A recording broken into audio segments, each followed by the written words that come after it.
Welcome to our dear audience of I dream. ఇప్పుడు మనతో పాటు స్టూడియోలో ఉన్న గెస్ట్, చాలా ప్రత్యేకతలు ఉన్న గెస్ట్.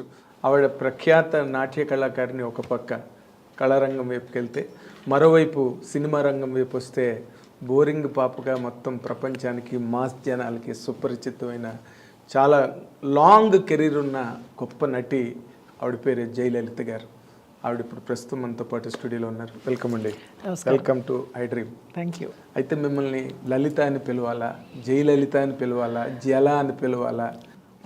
జల బాగా గుర్తుంది. రాళ్ళపల్లి గారు పిలిచేవారు మా బావ. అవును, జల. మీరేమో బావ అని పిలిచేవారు. అని పిలిచేదాన్ని. అవును, గుడ్. చాలా సంతోషంగా. చాలా గుర్తులు ఉన్నాయి మీవి నాకు. ఎందుకంటే మొట్టమొదట మీరు మెడ్రాస్లో ఉన్న టైంలో మేము ఆంధ్రజ్యోతిలో జ్యోతి చిత్రాన్ని లీడింగ్ మ్యాగజైన్లో ఫస్ట్ లేక్ ఏరియాలో మీ ఇంటికి వచ్చి నేను మిమ్మల్ని ఇంటర్వ్యూ చేశాను. అప్పటి నుంచి మీరు నాకు బాగా పరిచయం. తర్వాత హైదరాబాద్ వచ్చిన తర్వాత ఎన్ నెంబర్ ఆఫ్ షూటింగ్స్. మీరు లేని సినిమావే లేదు దాదాపు అప్పట్లో, ఒక టైం పీరియడ్లో. హైదరాబాద్ వచ్చిన తర్వాత కన్నా చెన్నైలో ఉండి హైదరాబాద్ వచ్చి చేసిన షూటింగ్స్ చాలా ఎక్కువ. అంటే టిల్ 94, 95, 96 ఆ టైం వరకు. అప్పటి వరకు ఇంకా మెడ్రాస్ ఇంకా 2000 నుంచి కొంచెం కొంచెం తగ్గుతూ వచ్చింది. 2003 ఎప్పుడైతే షిఫ్ట్ అయినానో మళ్ళీ ఏవిఎస్ గారి సినిమా ఓరి నీ ప్రేమ బంగారం గారి దగ్గర నుంచి అలాగా కొంచెం పుంజుకున్నారు మీరు. కానీ మొదట్లో మీరు ఇండస్ట్రీలోకి వచ్చిన తర్వాత మీ కెరీర్ కిక్ స్టార్ట్ అంత పవర్ఫుల్గా జరగలేదని నాకు అనిపిస్తుంది. కిక్ స్టార్ట్ పవర్ఫుల్గా జరిగే సినిమాలకే వచ్చాను, కానీ ఆ క్యారెక్టర్లన్నీ పక్కకి వెళ్ళిపోయాయి, సైడ్ లైన్ అయిపోయి ఇంకోళ్ళు వచ్చి ఆ ప్లేస్ లో చేయడం. అంటే గతంలో కూడా మనకున్న భానుమతి గారు చేయవలసిన క్యారెక్టర్ సావిత్రి గారు చేయడం, షావు గారు జానకి గారు చేయవలసిన క్యారెక్టర్ ఏమో సావిత్రి గారు దేవదాసులో చేయడం, ఇవన్నీ మనకి పరిపాటిగానే ఉన్నాయి ఇండస్ట్రీలో. కానీ చాలా నాకు యాప్ట్ అయ్యేవన్నీ అలా వచ్చి వెళ్ళిపోయినాయి. అది మరి నా దురదృష్టమా వాళ్ళ అదృష్టమా తెలియదు. ఒక్కసారి ఇన్నాళ్ళు ఈ కెరీర్ 40 ఏళ్ల కెరీర్ కనుక వెనక్కి వెళ్ళి ఒకసారి చూస్తే మీ దానిలో అదృష్ట దురదృష్టాలు ఎక్కువ ప్లే చేసాయని అనిపిస్తుంది మీకు? ఎస్, దురదృష్టమే ఎక్కువ ప్లే చేసింది. అవునా? అదృష్టం కంటే కూడా దురదృష్టం ఎక్కువ ప్లే చేసింది. అంటే పెద్ద నేనేదో టాలెంటెడ్ గొప్ప డాన్సర్ అని చెప్పడం కాదు, నాకెందుకు రాలేదు అని అనుకుంటే దురదృష్టమే. టాలెంట్తో పాటు లక్ కూడా తోడవ్వాలి. ఆ లక్ నాకు చాలా తక్కువ. లక్ పాళ్ళు తక్కువ. లేకపోతే నిజంగా ఇప్పుడు నాకు ఎప్పుడు అనిపిస్తుంటుంది, సినిమా ఇండస్ట్రీలో ఒక జ్యోతి లక్ష్మి గారికి, ఒక జయలలిత గారికి వాళ్ళు they are more than heroine material అని. అంటే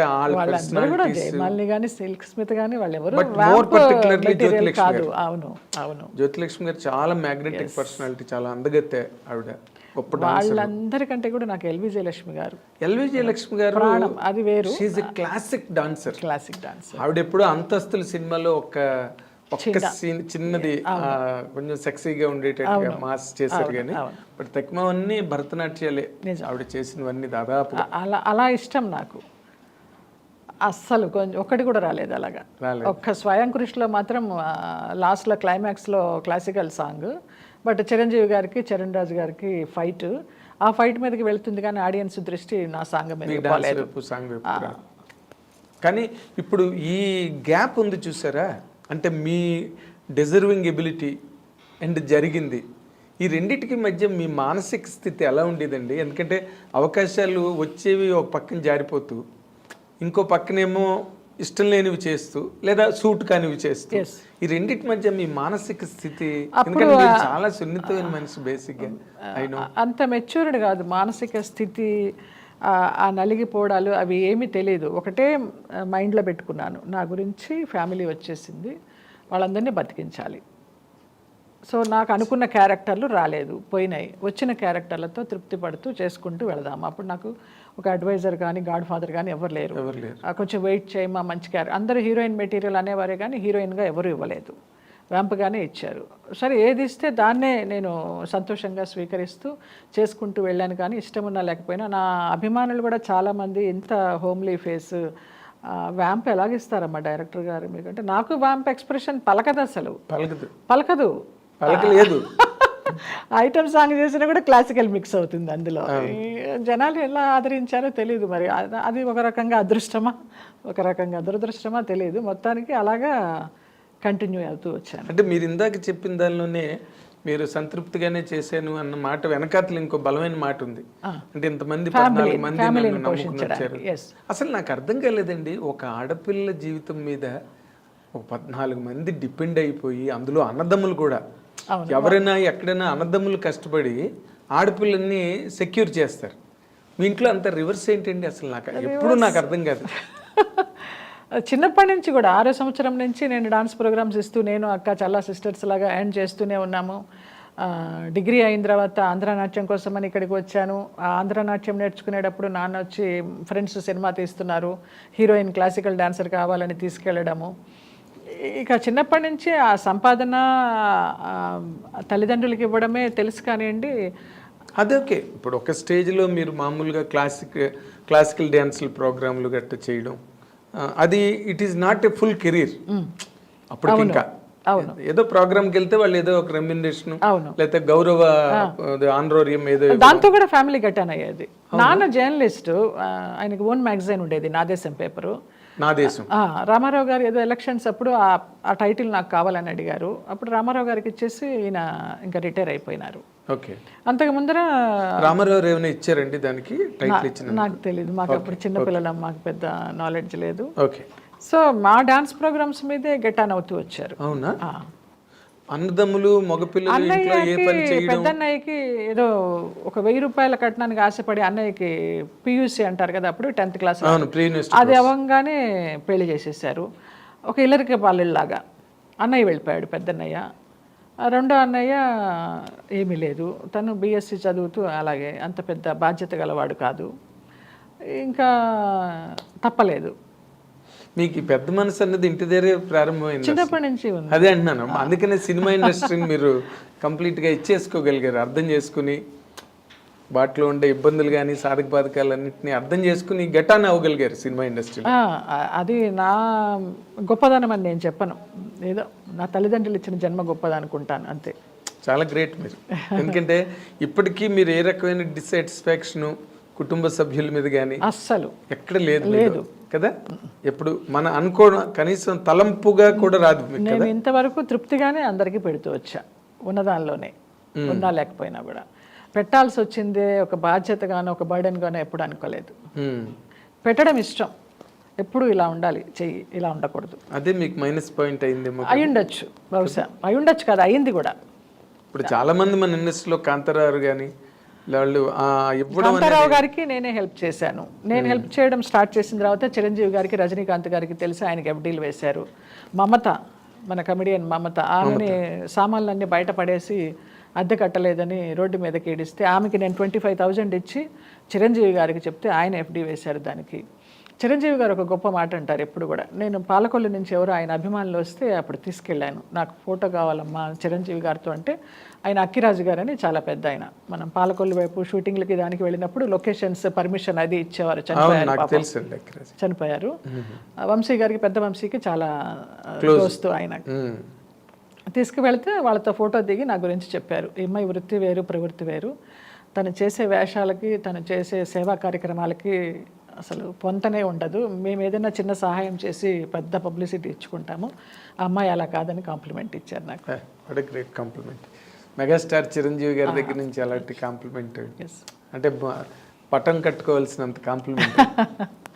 సంతోషించాను చాలు. అలాంటి ఒక మాట ఎంతో తృప్తినిస్తుంది. ఇవన్నీ ఈ అసంతృప్తులన్నీ పక్కనకి వెళ్ళిపోతాయి. అంటే మీరు సినిమా ఇండస్ట్రీలో మీకు లభించిన ఈ కైండ్ ఆఫ్ సాటిస్ఫాక్షన్ ఏదో, దాంతో మీరు ఇంటి హోమ్ ఫ్రంట్ లో ఉన్న షాక్స్ ని బాగా ఇచ్చేసుకున్నారు అనుకుంటున్నాను. అంతే కదా? కరెక్ట్. అంటే బయట ప్రపంచంలో మీరు more successful than at home. అవును.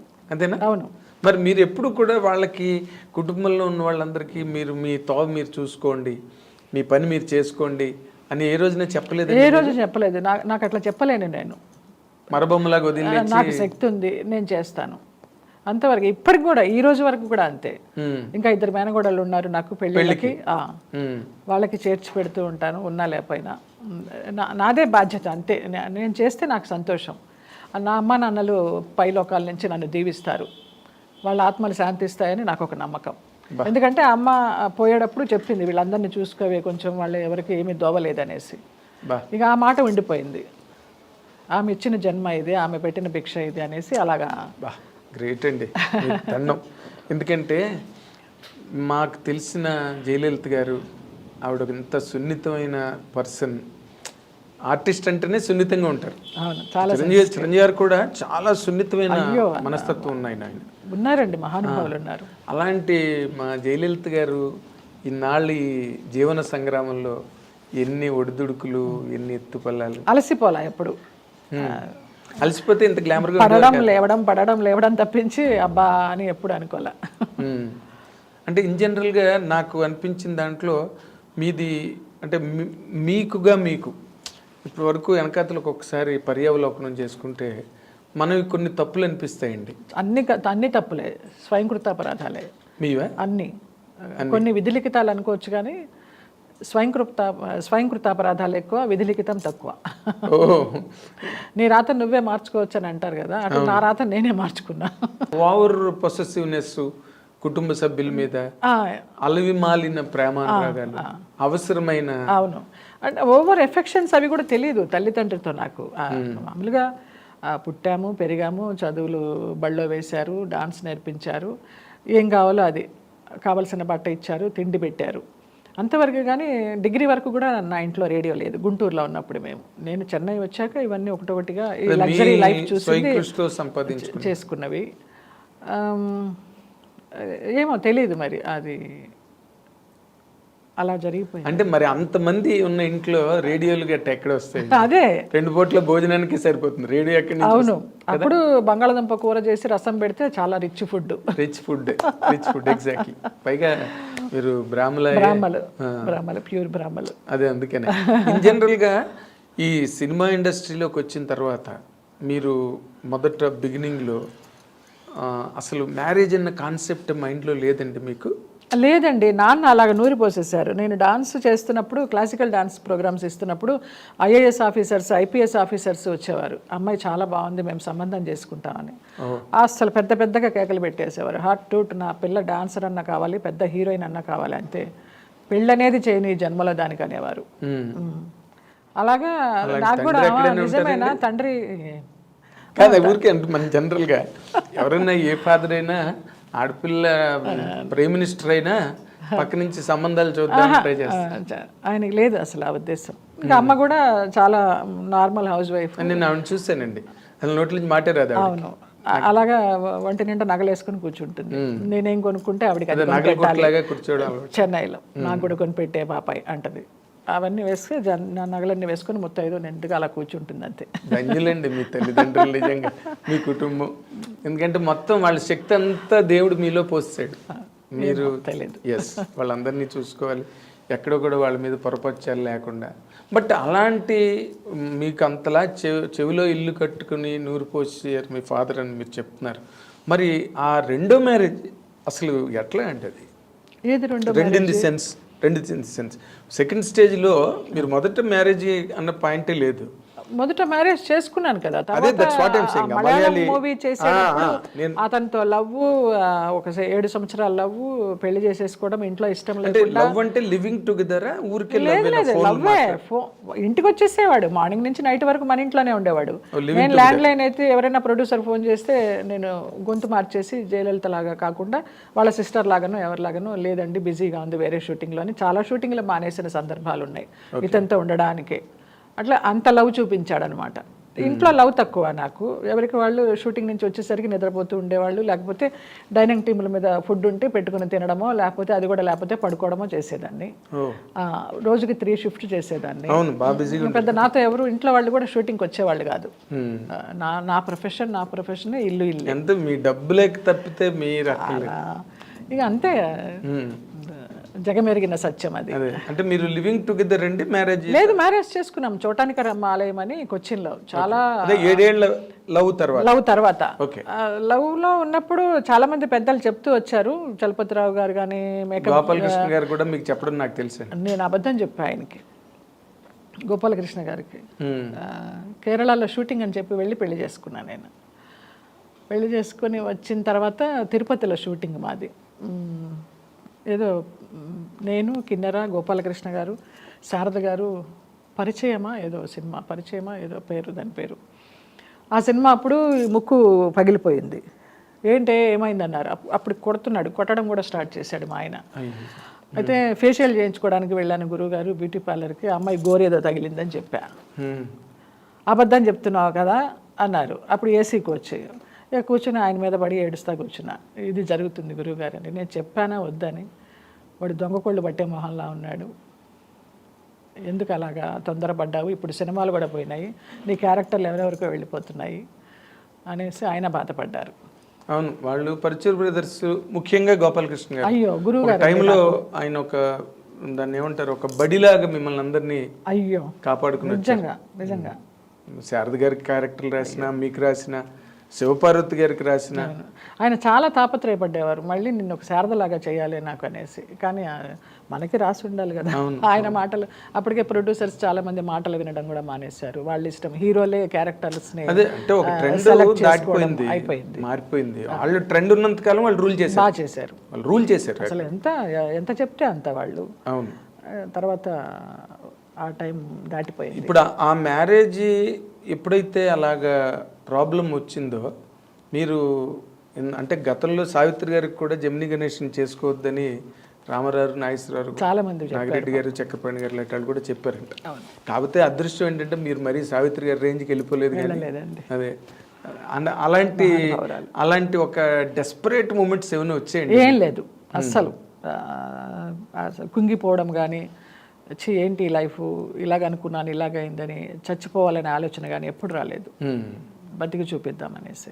అదే ఆవిడ డ్రింకింగ్ కూడా రిసర్ట్ అయిపోయారు సావిత్రి గారు. చాలా దారుణమైన, ఆవిడకి పిల్లలు ఉండి వాళ్ళ సపోర్ట్ లేక అలాగైపోయినారు. నాకు భగవంతుడి దయ వల్ల పిల్లలు ఎవరు లేరు కాబట్టి నాకు నేనే నిలదొక్కుని నేనే కంట్రోల్ చేసుకున్నా. అదేలేండి, అదే మీరు పిల్లలందరికీ, కుటుంబ సభ్యులందరికీ అమ్మ అయిపోయారు కదా, అందుకని మళ్ళీ అమ్మ వాళ్ళని అనిపించలేదు మీకు? లేదు కదా, అస్సలు అనిపించలేదు. కానీ ఇలాంటి మా మంచి జయలలిత గారు అసలు అమ్మ కాలేకపోవడం, ఇప్పుడు అందరూ మిమ్మల్ని అమ్మ అమ్మ అని పిలుస్తుంటే జయలలిత గారు లాగా, తమిళనాడు జయలలిత గారు అలాగే ట్రీట్ చేస్తారు ఇక్కడ. ఆవిడ నేషనల్ నెట్వర్క్ ఇంటర్వ్యూలు ఇచ్చినప్పుడు కూడా జయలలిత గారు చెప్పారు, నేను మామూలుగా ఇంట్లో అమ్మను కాలేకపోయాను కానీ బట్ ఐ బికేమ్ ఎన్ అమ్మ టు హోల్ తమిళనాడు. ఎంత గొప్పదనం అండి అసలు, చాలా గ్రేట్. మీరు ఒక చిన్న సైజులో మీరు అట్లాగనమాట, ఇంట్లో ఫ్యామిలీ సంబంధించి. కానీ ఈ షాక్స్ లేదా ఈ డెస్పరేట్ సెట్ బ్యాక్స్ ఇవన్నీ మీ కెరీర్ మీద ఎప్పుడు ఇంపాక్ట్ ఏం చూపించలేదండి.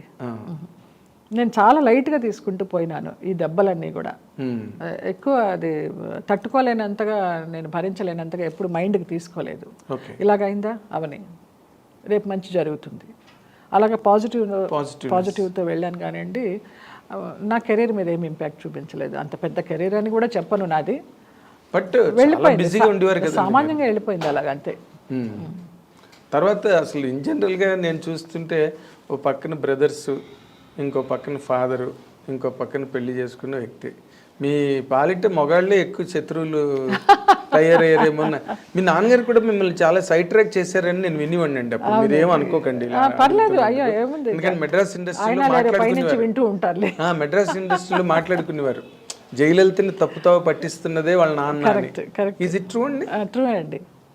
లైక్ పెళ్ళే కానివ్వలేదు అనుకోండి ముందు విషయం. అదే చెయ్యండి అన్న ఇలాగ అంటున్నారు, మరి స్విమ్ సూట్ వేసుకోమంటున్నారు, చిన్న చిన్న డ్రెస్ చెయ్యమ్మా పర్లేదు, ఆర్టిస్ట్ అన్నీ చేయాలి అనేవారు.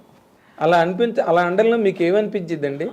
అంటే మీరు చెయ్యాలి, డబ్బు సంపాదించాలి, ఇంటికి తీసుకురావాలి, అప్పుడు అంత ఆలోచన కూడా లేదు నాగేంద్ర. లేదు, ఓకే ఇది కరెక్ట్ అంటున్నారు, అంతే, తండ్రే కదా చెప్తున్నాడు చేద్దాం అంతే. చిన్నప్పటి నుంచి ఇలాగ స్కూల్ గుండెలకు అద్దుకొని ఎవరు చూస్తారా అని తలెత్తకుండా వెళ్ళిన ఫ్యామిలీ, తలెత్తకుండా వెళ్ళిన అమ్మాయిని మొత్తం అన్నీ ఓపెన్ ఇండస్ట్రీకి రాగానే. ఆ అమ్మాయి అయినా ఈ అమ్మాయి అయినా అప్పుడప్పుడు అనుకుంటా, చాలా రేర్గా అనుకుంటా.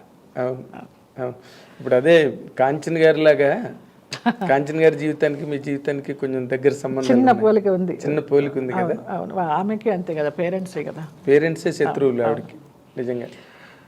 మధుసూదన్ రావు గారు కూడా సపోర్ట్ చేయాలి, ఒకరు మంచి క్యారెక్టర్స్ ఇచ్చారు కానివ్వండి, ఒక ఇల్లాలిగా స్వీకరించలేదు. ఆవిడ అడిగింది నోరు తెరిచి, అవునా, పెళ్లి చేసుకోండి, తాళి కట్టండి అని. చేసుకోలేదు. They live together. చాలా లాంగ్. ఉన్నారు. ఆమెకు అది తృప్తి లేదు, ఒక ఇల్లాలుగా ఉందాం అనుకున్నారు, అది ఆయన ఇవ్వాల.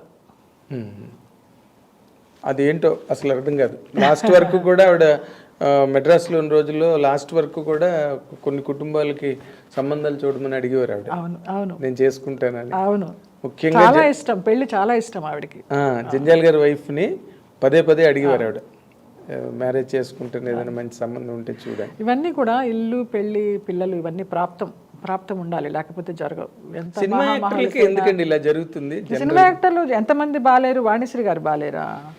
జమున గారు బాలేరా? అప్పుడు అందరూ పాత వాళ్ళందరూ బాగానే ఉన్నారు. 2 ఎగ్జాంపుల్స్ మీరు గబుక్కుని చెప్పగలిగారు. అదే ఆలోచించండి. సడన్ గా గుర్తు. జమున గారు అండ్ వాణిశ్రీ గారే.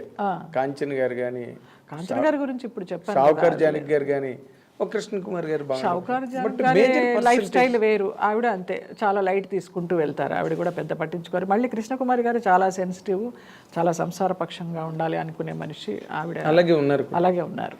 మంచి పీక్ లో ఉన్నప్పుడు కదా ఆవిడ మానేసి మ్యారేజ్ చేసుకుంటారు ఆవిడ. అవును. ఇప్పుడు అలాంటి పరిస్థితుల్లో మీరు ఈ కెరీర్ని నేను మెయింటైన్ చేయాలా, కంటిన్యూ చేయాలా, లేకపోతే అనే ఒక నిరాశ ఎప్పుడు కలగలేదు కదా?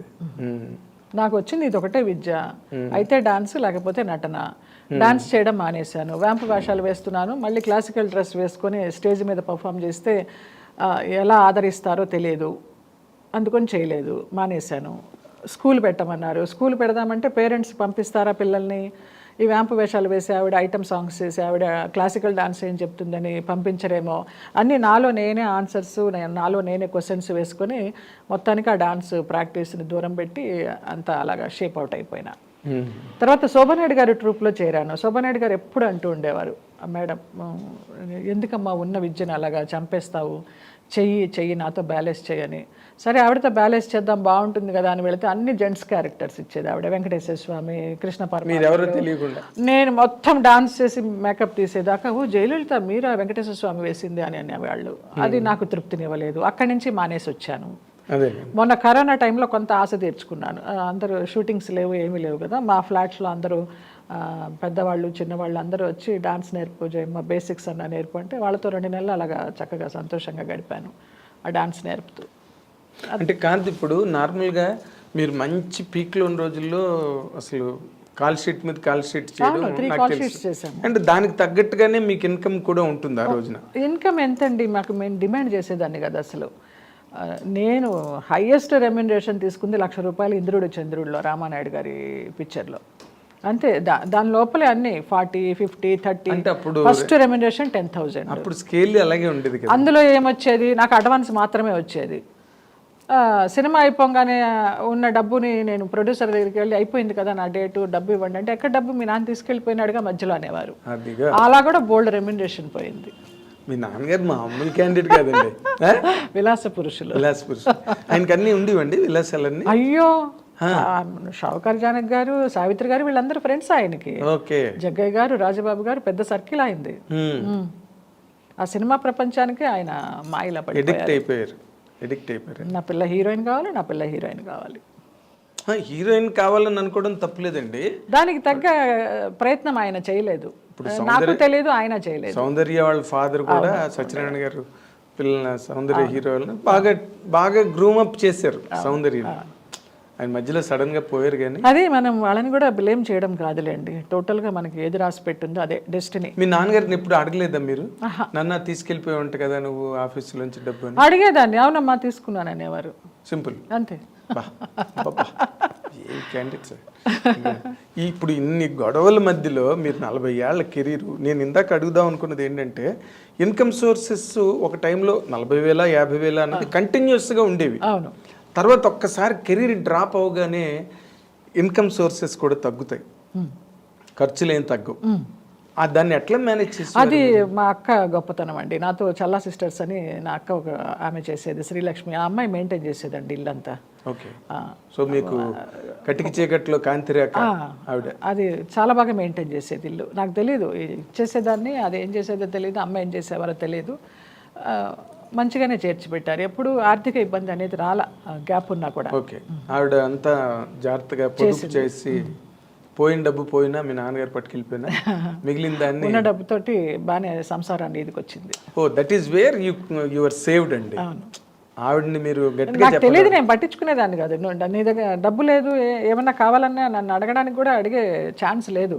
మొత్తం తీసుకొచ్చి వాళ్ళకే ఇచ్చేదాన్ని కదా. నాకంటే ఏమి ఇన్కమ్ ఉండేది కాదు, పాకెట్ మనీ ఏం పెట్టుకునేదాన్ని కాదు ఇన్కమ్ ఉన్నా కూడా. సో వాళ్ళే చూసుకునేవారు. ఇంకా నన్ను, నా దగ్గరికి అసలు ఆర్థిక ఇబ్బందుల్ని రానిచ్చేవారే కాదు అసలు. నేను దాచేదాన్నే కాదు ఒక్క రూపాయి కూడా.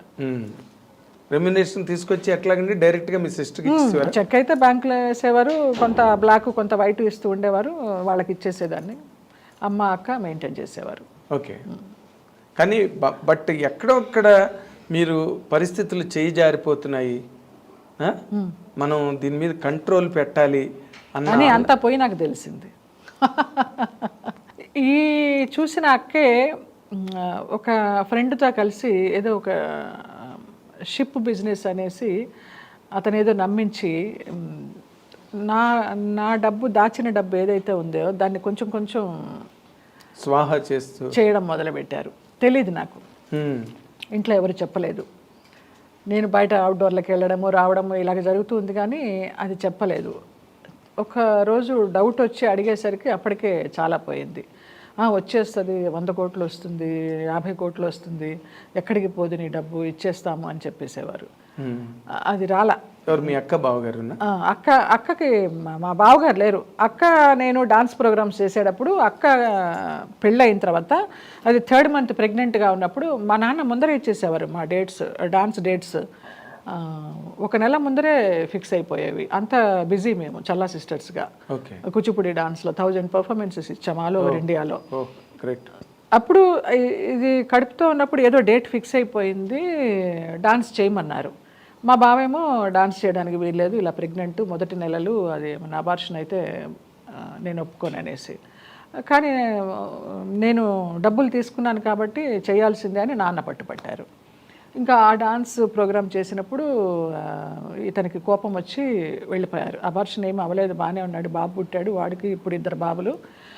అప్పటి నుంచి తండ్రి అంటే ఎవరో తెలియదు ఆ అక్క కొడుక్కి, దానికి భర్త అంటే ఎవరో తెలియదు. ఇంకా ఏదో సర్కిల్ పరిచయం అవుతూ ఉంటుంది కదా, ఆ సర్కిల్లో ఏదో పెద్ద బిజినెస్ ఉందమ్మా, సిస్టర్ కూడా బాగా సంపాదిస్తుంది కదా, మనకి ఇన్కమ్ బాగా వస్తుందని దానికి ఏదో మాటలు చెప్పి మొత్తానికి స్వాహా చేశారు. మీతో కనీసం చర్చించలా. ఆ ఒక్క ఇల్లు మిగిలింది. ఆ ఇల్లు కూడా పోతుందని ఎందుకో ఎవరో చెప్తే విన్నాను నేను. వినేసి 99లో అమ్మ పోయింది దసరాల్లో, 2005లో నాన్న పోయారు దత్త జయంతి రోజు. వీళ్ళిద్దరు పోయిన తర్వాత వాళ్ళిద్దరిని సొంత ఇంట్లో పోనిచ్చి అక్కడే వాళ్ళకి కార్యక్రమాలన్నీ చేసి సంవత్సరికాలన్నీ చేసి అప్పుడు ఆ ఇల్లు అమ్మేశాను. లేకపోతే ఆ ఇల్లు కూడా నాకు ఉండేది కాదు. ఆ ఇల్లు అమ్మేస్తానంటే అప్పుడు నాకు ఆడిటర్ రామ్మోహన్ రావు గారు, బ్రహ్మయాండ్ కంపెనీ, ఆయన ఇన్కమ్ ట్యాక్స్ ప్రాబ్లం వల్ల సగం నా పేరు మీద సగం అమ్మ పేరు మీద పెట్టారు. అమ్మ పేరు మీద పెట్టిన దానికి మేము సంతకాలు పెట్టమన్నారు. మాకు కూడా రావాలి అమ్మ ఆస్తి అని. కానీ నాది ఆస్తి అమ్మ పేరు మీద ఉంది కాబట్టి మాకు ఆస్తి రావాలి, ఆస్తి ఇస్తామంటే వాటా ఇస్తామంటే సంతకాలు పెడతామన్నారు. సరే పర్వాలేదు, అన్నదమ్ములు అక్క చెల్లెళ్ళకే కదా ఇచ్చేది అనేసి సగం వాళ్ళకి ఇచ్చి సగం నేను తెచ్చుకొని ఆ డబ్బుతో ఇక్కడ కొనుక్కొని హైదరాబాద్లో అలా హైదరాబాద్ షిఫ్ట్ అయ్యా. ఓకే. సో మీకు అడుగడుగునా అసలు అన్ని అవాంతరాలే, ఎక్కడ కూడా మీకు సపోర్ట్గా ఉన్నది ఏం లేదు. ఒక సిస్టర్ మీకు ఏదో బాగున్నది అనుకుంటే ఆవిడ ద్వారా కూడా మీకు అది ఏదో నమ్మేసింది, ఏదో ఎక్కువ డబ్బులు వచ్చేస్తాయి, అందరం సెటిల్ అయిపోతామని ఏదో మనిషికి ఉంటుంది కదా. మీతోనే ఉన్నారండి? చెన్నైలో ఉందండి, వాళ్ళ అబ్బాయితో ఉంది. పెద్దక్క వాళ్ళ అబ్బాయిలతో ఇక్కడ బాచిపల్లిలోనే ఉంటుంది. పెద్దన్నయ్య చెన్నై, రెండో అన్నయ్య చెన్నై. రెండో అన్నయ్య మీకు తెలుసు, జయదేవ్, ఆంధ్రజ్యోతిలో ఫ్రీలాన్స్గా పనిచేసేవాడు. వాడిద్దరు కూతుళ్ళే నాకు బాధ్యత, నా బిడ్డల్లాగానే. ఇప్పుడు ఎక్కడున్నాడు జయదేవ్? చెన్నైలో, కొడంబాకం. ఇప్పుడు ఇంతమందికి మీరు లైఫ్లు సెటిల్ చేసి వాళ్ళందరికీ ఒక జీవన మార్గాన్ని ఏర్పరిచి అందరూ బాగుండి మీరు ఫైనల్గా అసలు మీ డెస్టినేషన్, మీ గమ్యం ఎలా ఉంటుందో ఎప్పుడైనా ఊహించుకుంటారండి? నేను ఊహించాను కదా, నాకు ఈశ్వరుడు ఉన్నాడు, ఆయన చూస్తాడు నా డెస్టినేషన్. నాకేం కావాలి, ఎవరు నా దగ్గర ఉండాలి, నాకేం చేయాలి, నా అంతిమ దశ ఎలా ఉండాలి అనేది ఆయన. నేను కర్మ సిద్ధాంతాన్ని బాగా నమ్ముతాను నాగేంద్ర. ఇప్పుడు రమణ మహర్షి గారు కూడా చాలా, నాకు పెద్ద ఫోటో ఉంటుంది హాల్లో, ఆయన ముందు కూర్చొని మాట్లాడుకుంటాను, ఆయన ముందు కూర్చొని మెడిటేషన్ చేసుకుంటాను. ఆ మెడిటేషన్లోనే మానస సరోవర్ అంతా తిరిగి వస్తాను. ఓ ఈశ్వరుడు నా చేయి పట్టుకుని ఆ మానస సరోవర్ అంతా చూపించినట్టు హాయిగా ఉంటుంది, మనసు తేలిగ్గా ఉంటుంది. అవునా? ఇప్పుడు మరి ఒకసారి మ్యారేజ్ సినిమా ఇండస్ట్రీలో ఒక మ్యారేజ్ పాడవడం అన్నది చాలా కామన్గా మనం చూసింది. నాకు ఆ థాట్ రెండోసారి భయపడిపోయాను నేను. ఒక పెళ్ళి ఒక అంటే ప్రపోజల్ కూడా రాలేదండి ఎప్పుడు? రాలేదు, ఎక్కడ రాలేదు, ఎవరు రాలేదు. నేను ఆ చోటు ఇవ్వలేదు, ఎవరు రాలేదు కూడా. ఓకే. మీరు పైగా ముఖ్యంగా మీరు చెప్పిన ప్రతి మాటలోని ఒక గోపాలకృష్ణ గారు ఉన్నారు, ఒక చలపతిరావు గారు, ఏవిఎస్ గారు, ఒక ఏవిఎస్, గిరిబాబు గారు ఇప్పటికీ ఫోన్ చేస్తారు. విమెన్ సపోర్ట్ ఏం లేదా మీకు ఇండస్ట్రీ? ఏం లేదంటే ఫోన్లు చేస్తారు, అక్క వదిన అమ్మ అనుకుంటూ. రాగిణి పాపం ఎప్పుడు ఫోన్ చేస్తుంది, రక్ష, లతాశ్రీ చేస్తూ ఉంటారు.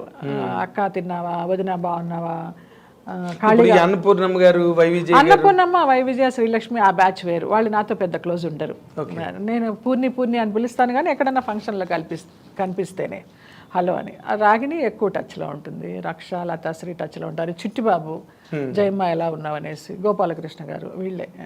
సో ఆడమలయాళం ఎక్కడ లేదు. హేమ ఎప్పుడన్నా చేస్తూ ఉంటుంది.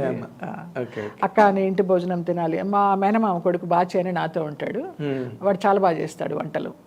వాడి భోజనం తినాలని వస్తూ ఉంటారు చాలా మంది, రోజు 10 మంది తింటారు మన ఇంట్లో ఇప్పటికి. మహాతల్లి మీద దండం. అయితే ఇన్ జనరల్గా ఇప్పుడు సినిమా ఇండస్ట్రీలో మీ ప్రయాణంలో చేదు అనుభవాలు అని అనిపించి గబుక్కుని తలుచుకోగానే ఒక్కసారి శివరు షేక్ వచ్చి, నన్ను అందరూ తిడుతున్నారు, నువ్వు ఒక్కొక్కసారి ఇంటర్వ్యూలో బేలగా అయిపోయి ఏడుస్తున్నావు, ఇంకొకసారి ఏడుస్తూ ఇంటర్వ్యూ ఇచ్చావంటే మాత్రం మర్యాదగా ఉండదు. నువ్వు అసలు మీరు ఏడవలసిన అవసరం లేదు. నేను బ్లాస్ట్ అయిపోతున్నాను సడన్ గా. కొంతమంది గురించి చెప్పేటప్పుడు కొన్ని ఇన్సిడెంట్లు తలుచుకున్నప్పుడు నాకు తెలియకుండా అది ఆ కడుపులోంచి దుఃఖం వచ్చేస్తోంది, ఆ కంట్రోల్ అవ్వడం లేదు. ఒక గుమ్మడి గారి గురించి అడిగినా, ఒక శరత్ బాబు గారి గురించి అడిగినా, ఈ నా పెళ్ళి ఇలాగ అయిపోయింది. మొన్న ఒక సినిమాలో నాకు షష్టిపూర్తి సీను, నాకు పాత హీరో సురేష్ గారికి అస్సలు ఎంత ఆనందంగా చేశాను. నిజంగానే పెళ్లి కూతురులాగా సిగ్గుపడుతూ నాకు నేనే చాలా నచ్చాను ఆ ముస్తాబులో. ఆ ఉంగరాలు తీయడము, ఆ పాణిగ్రహణము, తలంబరాలు పోసుకోవడం, అరుంధతి నక్షత్రం చూడడం భలే చేశాడు ఆ డైరెక్టరు.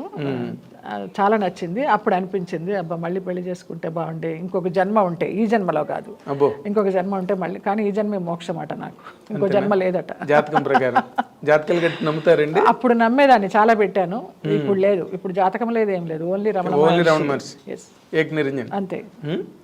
అదే ఇందాక మీరు అంటున్నప్పుడు, ఇప్పుడు నేనే ఫర్ ఎగ్జాంపుల్ మన మెడ్రాస్ డేస్ నుంచి నేను మిమ్మల్ని చూసిన దాని మనిషిగా చాలా బాధ అనిపించే సందర్భాలు మీరు ఎలా తట్టుకున్నారా అని నేను చిట్టిబాబు రెగ్యులర్గా మాట్లాడుకుంటున్నాను. దాంట్లో ఈ సందర్భాలన్నీ దొరుకుతాయి.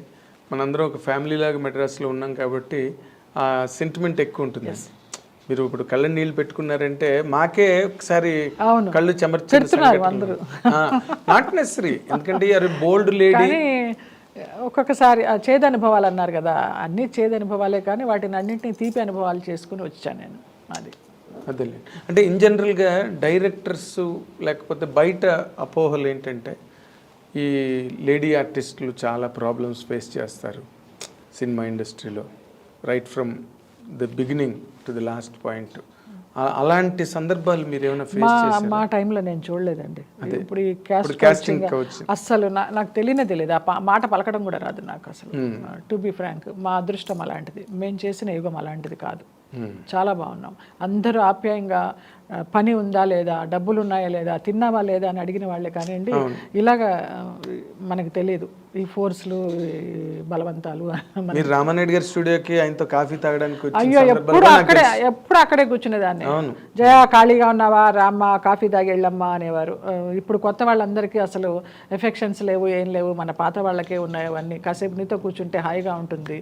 ఎఫెక్షన్స్ కన్నా ఇన్ఫెక్షన్స్ ఎక్కువైపోయింది జనరల్గా. అందుకే ఈ కరోనాలు అవన్నీ కూడా. నేను బాగున్నానండి. అందరూ జయలలిత మన అమ్మాయిని ఆదరించారు కానివ్వండి, చిన్న చూపు చూడలా. ఇప్పుడు ఏదైనా కొత్త సినిమాలు వస్తే భయం నాకు. చాలా చోట్ల నేను ఈ ఎగ్జాంపుల్ చెప్పాను. బడి నుంచి మళ్ళీ కాలేజీకి వెళ్తున్నట్టు ఉంటుంది, స్కూల్ నుంచి కాలేజీకి వెళ్తున్నట్టు ఉంటుంది. వాళ్ళు ఎలాగ బిహేవ్ చేస్తారో, నన్ను ఎలా చూస్తారో అని భయపడుతూ వెళ్తాను. కానీ అక్కడికి వెళ్ళాక నాకు పాజిటివ్గానే ఉంటుంది, అంతా బాగానే చూసుకుంటారు. బాగానే అంటే ఇప్పుడున్న జనరేషన్ డైరెక్టర్స్ కానీ ప్రొడ్యూసర్స్ కానీ కో ఆర్టిస్టులు కానీ అందరూ కూడా మీలాంటి సీనియర్స్ని బాగా గౌరవిస్తున్నారు సెట్లోని కానీ. చూసా 1-2 సినిమాలు చేశాను.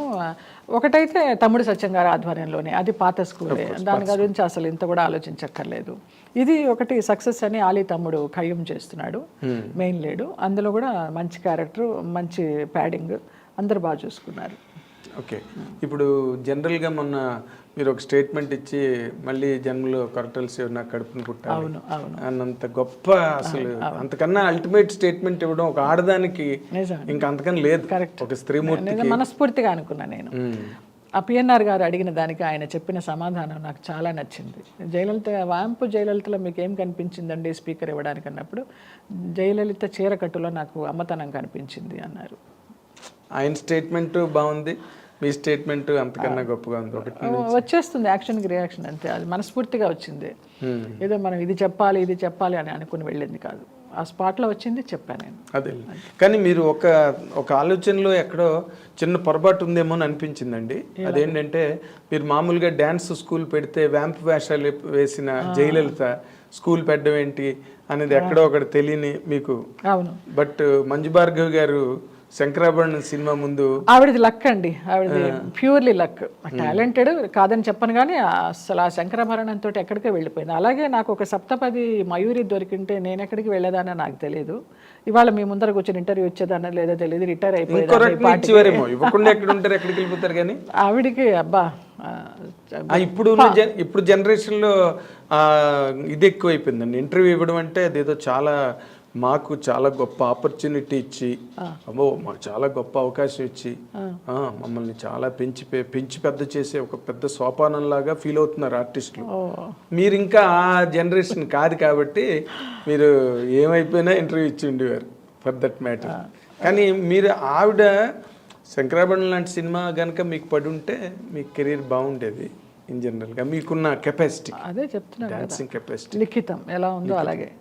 అదే తర్వాత ఇప్పుడు మీరు స్కూల్ మళ్ళీ ఎప్పుడు పెట్టినా ఎక్కడ పెట్టినా ఒరిజినల్గా మీకున్న ఆ టాలెంట్ వల్ల మీరు మళ్ళీ వాళ్ళతో కృష్ణుడు వేషం వేశారు, వెంకటేశ్వర స్వామి వేషం వేశారు. అవన్నీ మీకు యాడ్ అవ్వలేదండి? యాడ్ అవ్వలేదండి. గోదావరి పుష్కరాల్లో చేశాను, బ్రహ్మోత్సవాల్లో చేశాను. ఇప్పుడు గ్రహణం సినిమా చేస్తే ఒక ప్లస్ పాయింట్, టర్నింగ్ అవుతుంది లైఫ్ అని అనుకున్నాను. ఏమీ లేదు. అతనే మీకు మళ్ళీ వేషాలు ఇవ్వలేదు. మోహన్ కృష్ణ నేను ఫోన్ చేసి అడుగుతా, నేను ఏ కృష్ణ నాకు ఇన్ని సినిమాలు చేస్తున్నారు, ఇంతమంది పెద్ద ప్యాడింగ్ పెట్టుకుని నాకు వేషం లేదా అంటే, నేను ఆర్టిస్ట్ని కాదా అని అడుగుతాను. అయ్యో అమ్మ, ఒక గ్రహణం లాంటి క్యారెక్టర్ మీరు చేసిన తర్వాత మీకు ఆ స్థాయికి మించిన పాత్ర ఇవ్వాలి, కానీ నేను ఎట్లా పడితే అట్లా క్యారెక్టర్లు ఇవ్వలేను అన్నాడు. ఇక నేను కామ్ అయిపోయినా. కరెక్టే కదా, ఒక రకంగా నవ్వాలా ఏడవాలా తెలియదు. ఓ పక్కన పొగినట్టు ఉంది, ఇంకో పక్కన అవకాశం రాలేదు. తను అలాంటి క్రియేషన్స్ ఉన్న డైరెక్టర్స్ తలుచుకుంటే చేయొచ్చు, ఒక పాత్ర సృష్టించవచ్చు. ఆయన భరణి గారిని కంటిన్యూ చేశారు అలాగే, కానీ నాకు ఇవ్వలేదు. తర్వాత మాయాబజార్లో ఇచ్చారు, కానీ చిన్న క్యారెక్టర్. మన ఎస్పి బాలసుబ్రహ్మణ్యం గారితో ఆ క్లైమాక్స్లో వస్తాను. భూమిక మన ఆనంద్ రాజా చేసిన మాయాబజార్ చేశాను. గ్రహణం తర్వాత మార్పు వస్తుంది అనుకున్నాను, భరత్ అనే నేను తర్వాత మార్పు వస్తుంది అనుకున్నాను, రాలా. జడ్జెస్ లాయర్స్ వచ్చినాయి కానివ్వండి, మళ్ళీ ఆ స్టేచర్కి తగ్గ క్యారెక్టర్స్ రాలేదు.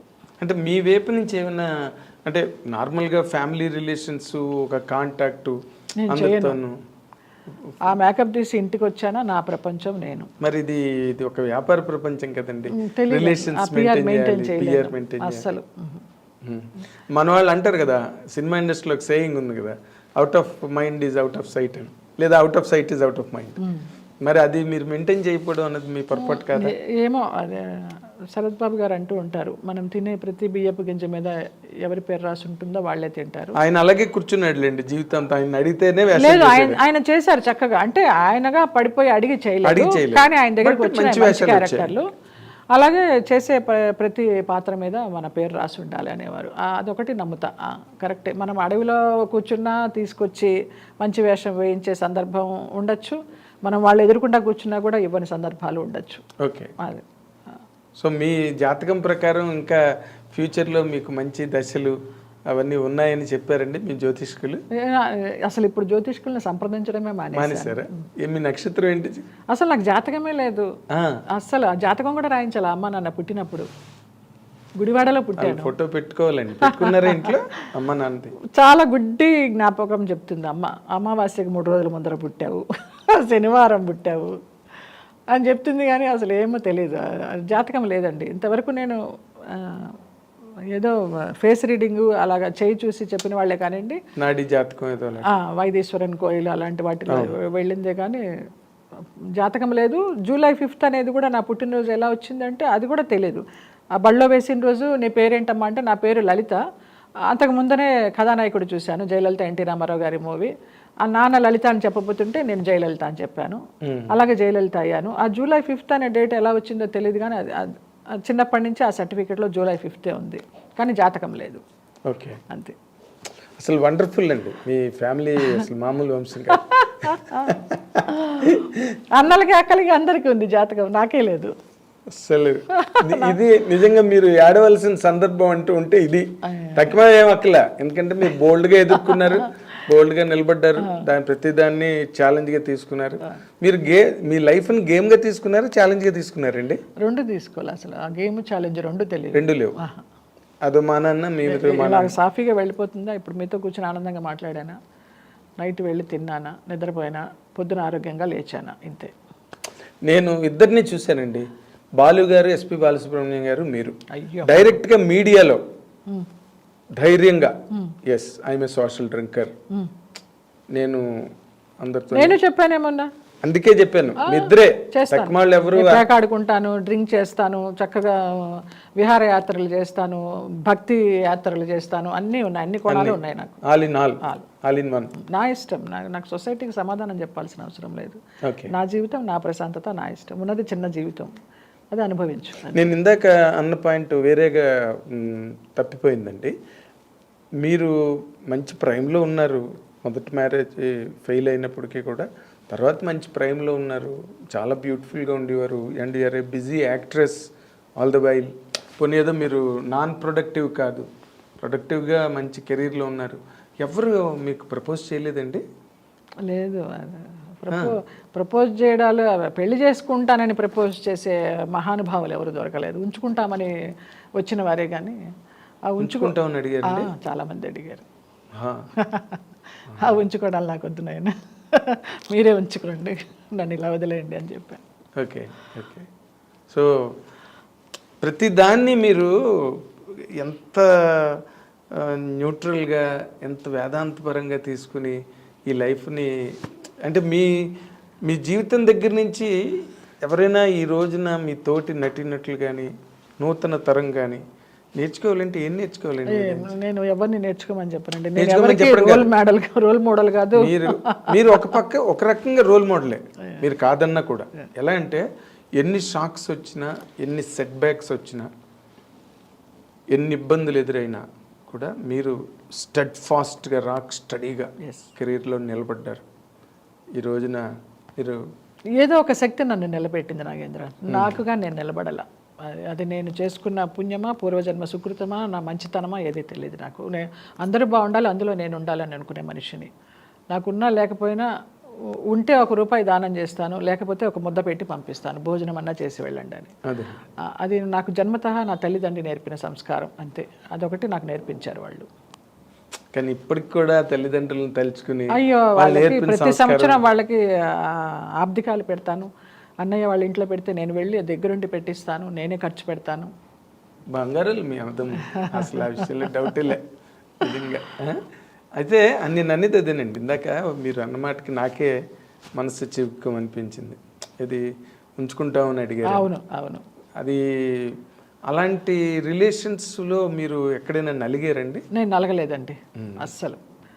చాలా అదృష్టవంతురాలి నేను నలగలేదు. దూరంగా ఉన్నారు. నాకు తల్లిదండ్రులు పెద్ద ఎంకరేజ్ చేయాలి. ఈ పెళ్ళి అయిపోయింది కదా, నీకు తోడు కావాలి కమ్మా, ఇంకో పెళ్లి చేసుకో అని.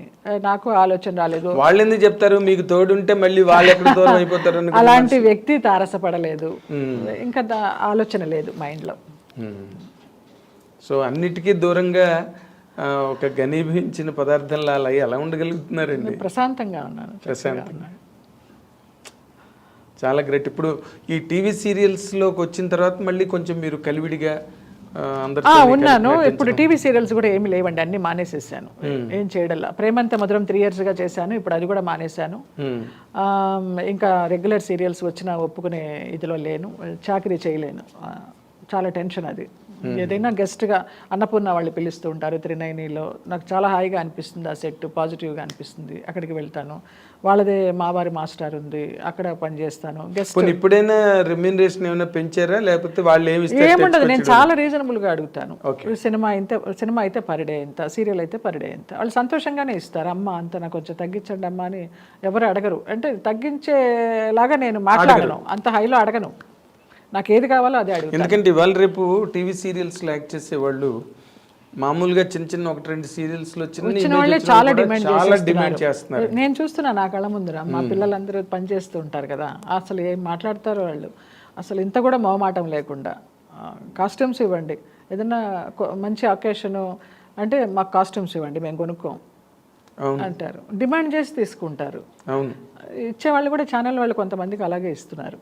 అంటే మరి ఇంకా తప్పనిసరి పరిస్థితులు కదండి, ప్రొడ్యూసరు అవాయిడ్ చేస్తారు. నేను ఎప్పుడు అలాగా డిమాండ్ చేయలేదు.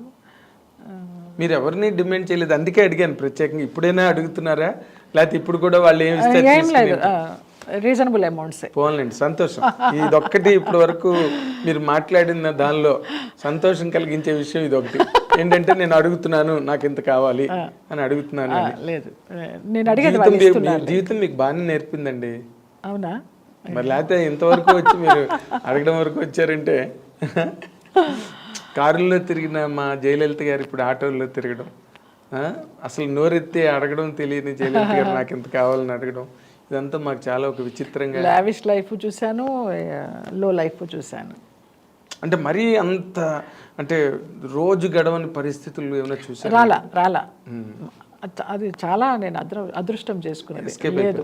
అలా రోజు గడవని పరిస్థితులు కాకపోయినా కూడా నాగబాబు గారు నాకు పిలిచి సహాయం చేసిన సందర్భాలు ఎన్నో ఉన్నాయి. నేను ప్రతి ఇంటర్వ్యూలో చెప్పుకుంటా, ఆయన నాకు దేవుడు అనేసి. జయ ఉందామ్మా లేదమ్మా, ఏదో కేఫ్లో కూర్చుని ఉంటారు, రా ఒక కాఫీ తాగు, కవర్ తీసుకెళ్ళు అంటారు. ఎవరు నాకు అంత హెల్ప్ చేయలే. ఆయన బావ అని పిలుస్తాను. ఈ మధ్యకాలంలో ఆయన పెద్ద టచ్లో లేరు. అదే ఆయన వేరే పొలిటికల్ యాక్టివిటీలో మనము పెద్ద డిస్టర్బ్ చేయకూడదు అంతే. చాలా మీకు ఉన్న ఏదో గంగిగోవు పాలు గరిటెడైన చాలంటారే, అలాగే మీకు ఒక చిరంజీవి గారి ఆదరణ ఉంది, ఒక నాగబాబు గారి ఆదరణ ఉంది. ఉన్న ఆదరణ వాళ్ళ వరకు వెళ్ళే స్థితి ఇంకా రాదు అని కూడా అనుకుంటాను. చాలా అసలు ఇది చాలా గొప్ప హర్షణీయమైన విషయం అండి మా అందరికీ కూడా. ఎందుకంటే మిమ్మల్ని మొదటి నుంచి చూసిన వాళ్ళుగా మాకు కూడా కొంచెం గర్వంగా ఉంది ఈ క్షణం. మీ అందరి ఆశీస్సులు, అందరి అభిమానాలే ఇలాగ ఈ రోజున ఇలాగ నిలబెట్టాయి అంటే, నన్ను ఇలాగ మీ ముందర కూర్చోబెట్టాయంటే ప్రేక్షక దేవుళ్ళు, మీడియా వారు. నేను ఒక జర్నలిజం ఫ్యామిలీ నుంచి వచ్చిన అమ్మాయిని. నేను అందుకే మీ జీవితం రాబోయే రోజుల్లో మీరు ఒక బ్యాడ్ మెమరీగా మిగలలేదు మాకు. సావిత్రి గారు అలాగా ఆవిడ సినిమాలు చూసి ఆవిడ జీవితం అలాగైందని బాధ అనిపిస్తుంది. శారద గారు కూడా ఆవిడ మ్యారీడ్ లైఫ్ కూడా, ఆవిడ ఆర్టిస్ట్గా ప్రొఫెషనల్గా గెలిచారు కానివ్వండి, ఇంట్లో పర్సనల్గా గెలవలేదు. ఆవిడ ఎంత ఫైట్. మలయాళంలో 100 సినిమాలు యాక్ట్ చేసిన మహానటి, మామూలు ఆవిడ మహానుభావులు. వాళ్ళందరూ దేవతల దేవుళ్ళే నాకు, పాత వాళ్ళందరూ. అదే మీరు దేవతలు దేవుళ్ళు వాళ్ళందరూ మీకు, మీరు ఒక్కరే అందరికీ దేవతలు దేవుళ్ళ కనిపిస్తారు ఇంటర్వ్యూలు చూసిన తర్వాత. ఎందుకంటే చిన్న నిరాశలకి, చిన్నపాటి సెట్ బ్యాక్లకే సూసైడ్లు చేసుకుని చచ్చిపోతున్నారు టీవీ ఆర్టిస్టులు. తల్లిదండ్రులకి ఎంత బాధ కదా అసలు, చిన్న వాటికి అనమాట. ఏదో లవ్ ఫెయిల్ అయిందని వెంటనే మంచి చెప్పబోయినా కూడా వాళ్ళకి అది చెడులాగానే అనిపిస్తుంది. చాలా సెన్సిటివ్ అయిపోయారండి జనరేషన్. భయపడుతున్నారు ఇప్పుడు జనరేషన్. ఏమన్నా అంటానికి తల్లిదండ్రులే పిల్లల్ని ఏమన్నా అంటానికి భయపడుతున్నారు. ఆ దుస్థితి రాకూడదు. కానీ మీలాగా బోల్డ్గా నిలబడడం రావాలి. అది చిన్నదేదో జరిగిందని ఈ మధ్య రోజుల్లో చాలా మంది టీవీ ఆర్టిస్టులు చచ్చిపోవడం మనం చూసామండి. ఏదో లవ్ ఫెయిల్ అని, లేకపోతే ఏదో మిస్అండర్స్టాండింగ్స్ లేకపోతే కెరీర్ నిలబెట్టుకోలేకపోవడం, ఇవన్నీ అంతే. దేవుడు ఎవరికి ఎదురాసి పెట్టి ఉంటే అదే.